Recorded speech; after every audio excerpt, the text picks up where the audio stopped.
It's amazing to actually get to grips with the actual thing itself.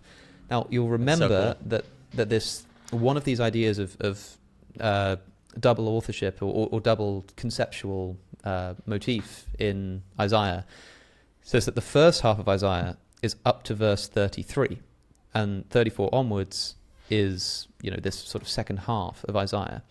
And there's something really interesting that happens if you look in the Dead Sea Scrolls version for chapter 33. Here it is. This is the end of chapter 33. So chapter 33 ends here, and chapter 34 begins up here, right? And remember, we're reading right to left, everybody. So if you look at the bottom, you'll notice that every single one of these pages is filled to the very bottom. It doesn't matter if there's like a new chapter of Isaiah starting or whatever, like it fills it up to the very, very bottom every single time. Except here, right here, you can see, it's kind of hard, there it is, right? You can see a gap, and it looks like about 3 lines worth of gaps.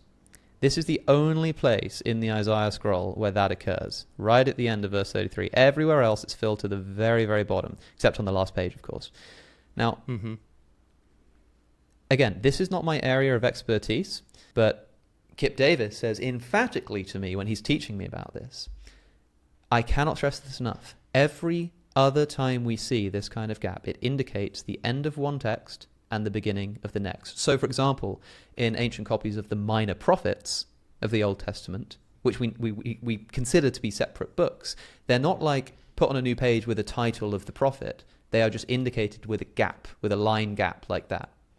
And so the Isaiah scroll that we discovered did teach us that it's been incredibly well preserved, but it also gave some real credence to this idea that there is something distinct about the first half of Isaiah and the second half of Isaiah.